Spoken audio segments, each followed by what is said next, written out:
अवस्था आते ही जीवन के साथ में 8 का पहाड़ आ जाता है। 8 एक संख्या, 8 दूनी 16, 16 माने 2 अंक।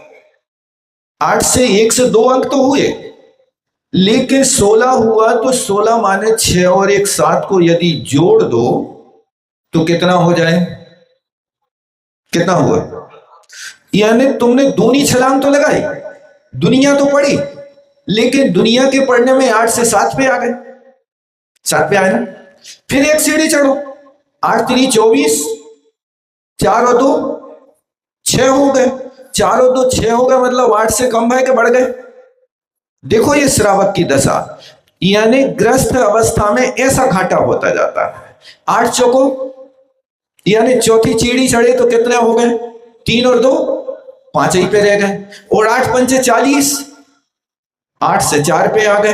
0 हटा दो या 0 जोड़ दो, 4 में 0 जोड़ भी दो तो क्या हुई है बताओ? कुछ होगा कि नहीं होगा? यानी 5 सीढ़ी चढ़ी, और 5 सीढ़ियां चढ़ने के बाद भी तुम्हारे जीवन के 8 से 4 रह गए। रहे कि नहीं रहे? 8 का अंक था, अब वो 4 के रूप में रह गया। अब फिर इसके आगे बढ़ने का चांस आता, एक मौका आया, इस तरुण अवस्था का मौका आया कि 8 6 48, छठवीं सीढ़ी चढ़े ना, 48 पहुंच गए, माने 8 और 4 हो गए। 8 और 4 कितने हो गए? यानी ये दौर आया, 1.5 गुना बन गया, 8 से 12 हो गया। क्या इस चढ़ती जवानी में तुम अपने 12वें गुलिस्तान तक छलांग लगा सकते हो? यदि नहीं लगा सकते तो कहते हैं कि गृहस्थ अवस्था में हो तुम, कोई बात नहीं, ये अवसर आया इस तरुण अवस्था में, ये 12 का अंक सूचित करता है कि तुम गृहस्थ अवस्था के 12 व्रतों का पालन करो। संभव है? कौन से 12 व्रत है? याद तो नहीं होनी है, आप करा दो। अच्छा, ये मोक्ष मार्ग के 12 व्रत तो अभी 50 साल में कह रहा है याद कराओ, लेकिन आप गाड़ी चलाते हैं तो गाड़ी चलाने के यातायात के कितने नियम पालन करते हो? ऐसा यातायात के 18 नियम और मोक्ष मार्ग के 12 नियम। यातायात के 18 नियम पालो हो तो मंजिल पाओ। एक 2 व्हीलर भी चलाएगा, हेलमेट लगाएगा। लगाते कि नहीं लगाते? लगाते कि नहीं लगाते? यदि बिना लगाए आप चले गए तो चला।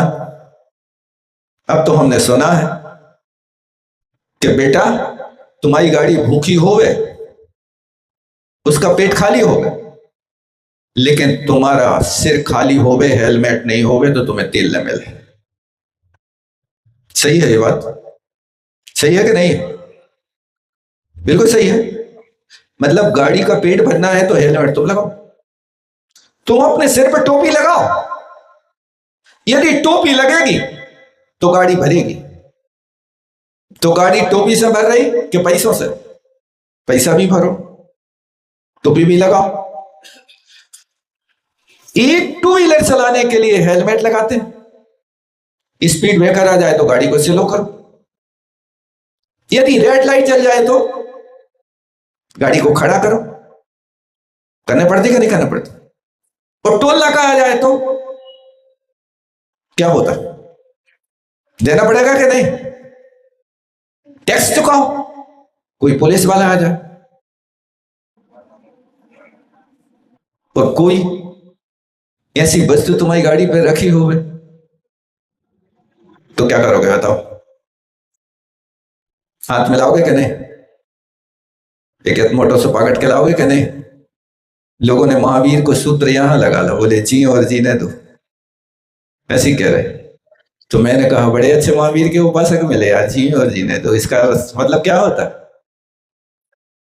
बोले भैया तुम भी खाओ दूसरों को खिलाओ, दुनिया पालन करना है तो खाओ और खिलाओ, अन्यथा दुखी रहोगे।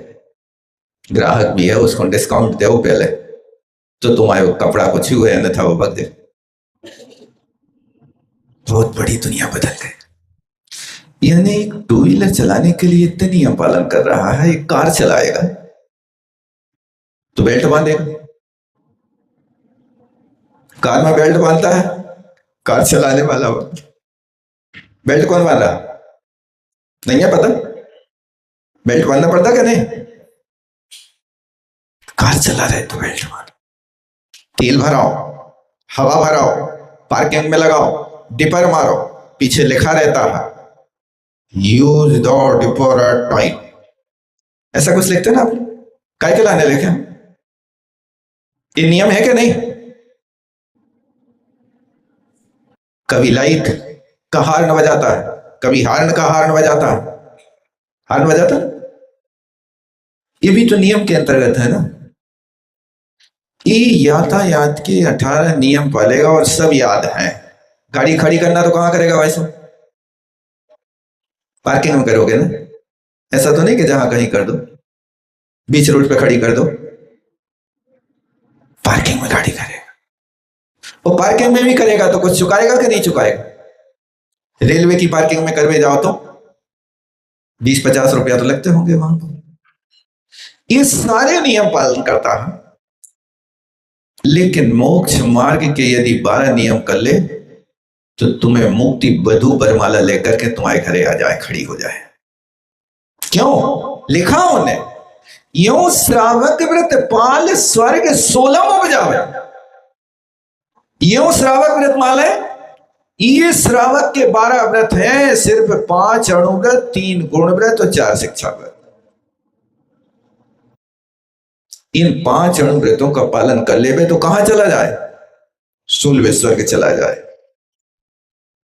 अणुव्रत आप पाल रहे हो लेकिन नियम नहीं है। अहिंसा अणुव्रत का अर्थ है कि संकल्प पूर्वक किसी जीव को नहीं मारने का नाम अहिंसा अणुव्रत है। क्या आप संकल्प कर सकते हैं आज के भाई, आज के बाद मैं संकल्प नहीं करूंगा कि मैं किसी जीव को नहीं मारूंगा? संभव है? ये कर लेते हो तो आपका 5वां गुण स्थान हो गया। इसका नाम अहिंसा अणुव्रत। उस सत्यानुव्रत का अर्थ है कि मैं ऐसी झूठ नहीं बोलूंगा कि मेरे बोलने से किसी के गले में फंदा पड़ जाए, सूली पे लटक जाए। संभव है क्या? संभव। स्थूल झूठ का यदि आपने त्याग कर दिया तो आप सत्यानुव्रती बन गए। आप किसी का जेब नहीं काटते, किसी के घर में चोरी करने नहीं जाते, लेकिन 1 किलो चावल तोलोगे तो 950 ग्राम दोगे। वो 50 ग्राम चावल की या 50 ग्राम सुपारी की चोरी कर रहा है, ये उस डाका डालने वाले डाकू से भी बहुत बड़ी चोरी है। वो तो जब आंख बंद हो जाती है व्यक्ति की तब चुराने जाता है, रात हो जाती है तब जाता है, अंधेरी रात में जाता है, सूने घर में जाता है। आप यदि 1 किलो में 50 ग्राम चावल चुरा रहे हैं तो सामने खड़ा व्यक्ति और उसके सामने से आप 50 ग्राम कम तोल रहे हैं। कहीं ना कहीं आपके हाथों की सफाई तो है, जादू तो है। काश आप इस काम को छोड़ दो, अचौर्य व्रत हो जाए। और फिर इसके बाद में ब्रह्मचर्य व्रत है। गृहस्थ के लिए ये नहीं कहा कि तुम बाल ब्रह्मचारी हो जाओ। तुम यदि बाल ब्रह्मचारी नहीं बन रहे तो सुधार संतोष व्रत का पालन तो कर सकते हो। पाणी ग्रहण संस्कार जिस दिन हो जाता है, उस पाणी ग्रहण संस्कार का अर्थ ही ये हो जाता है कि अब तुम व्रती जीवन जीने लगे। एक अपनी पाणी ग्रहीता स्त्री के अलावा से सारी स्त्रियों पे अब माता की और बहन की दृष्टि हो गई। ये नियम तो पालन कर सकते हैं, इसमें कौन सी परेशानी है? पुरुष सुधार संतोष व्रत का पालन करता है, नारी एक पति व्रत का पालन करती है। मैं अपने जीवन में एक पति के अलावा और किसी दूसरे के ऊपर दृष्टि डालूंगा तो भाई और पिता के अलावा और कोई दूसरी दृष्टि नहीं होगी। यदि ये नियम में आप बन जाते हो तो इसी का नाम तो ब्रह्मचर्याणु व्रत है। समंत भद्र महाराज ने रत्नकर्ण श्रावकाचार्य के 3रे अध्याय में यही तो लिखा, सुधार संतोष नामापि।